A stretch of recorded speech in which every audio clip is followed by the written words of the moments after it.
what I wanted to make sure, we says we value students first, that's plural, okay? I want you to, as a parent, I want you to take my student, my child, and that's what I think important. Which is where we try to go something specific and then it gets in that situation where, well, not every kid's going to college or not. So you want to have something open that, it doesn't feel like you're excluding part of our population. Because the reality is we have a hugely diverse population.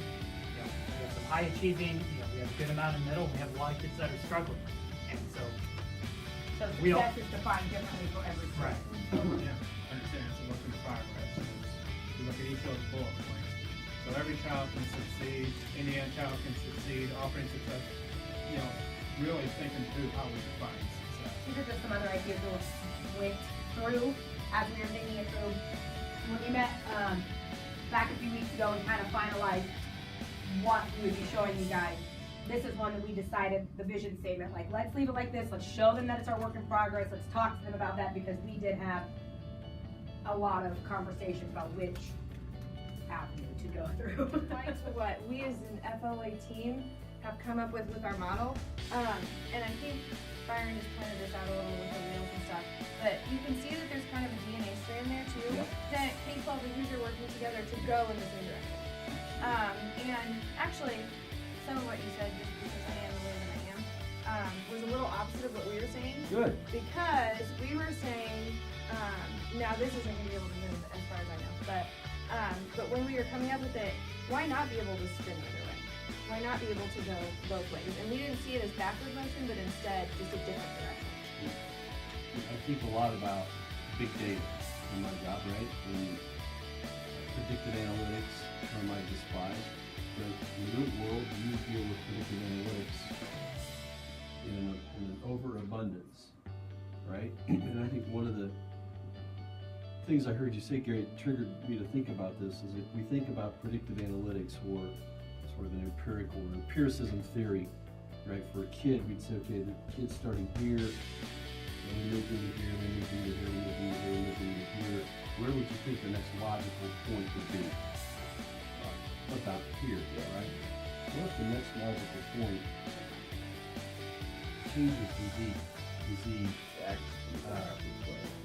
plane, and now it's north and west again, it's north and east again, but the Z plane changed. How do we do that? That's the opportunity we have. What you're saying is We imagine that we're that we good. test in this state, testing schools and all that. My window is two-dimensional. Absolutely. And we're living in a three-dimensional world. And it's predictive. And You did this, you're gonna that's increase exactly your right. You're gonna incrementally improve, and I'm saying, change the Z plane, change it off that plateau. Saying the same thing. Basically, the student is being measured in two-dimension. Yeah. You take this test, you get this score, okay? And if those test questions or those test scores or the way teachers are taught to teach or the way that we channel those teachers' methods may not allow that student to get out into that other plane. This kid could be very, very brilliant in this test poorly. This student could be very, very brilliant, but it's not in this particular area, it's in this area.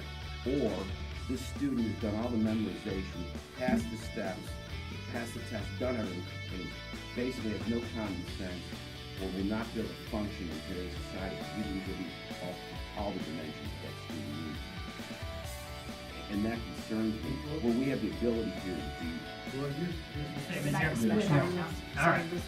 So, with the vision statement for us, definitely a tricky thing to nail down, because with the vision Hey, statement, Brian. One of the things Yeah. that we were trying to Back- cultivate back up. their thoughts and ideals were into our. I want everybody to be a part of this discussion. No. This was good. This was good. I think you need to make a point that you made. Lean in. Would you lean in for a minute?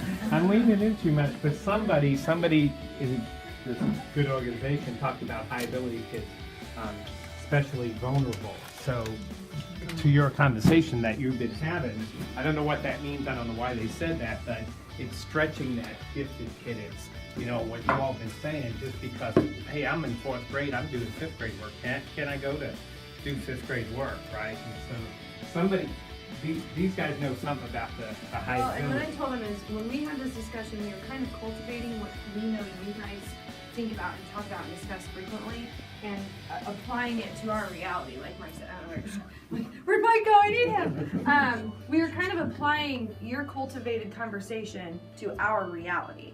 And realizing that, okay, you know, we need to take a step back because we as teachers focus a lot on those lower ability kids because we have to. We have to pull the data up. We have to make sure that our kids are becoming successful if they aren't.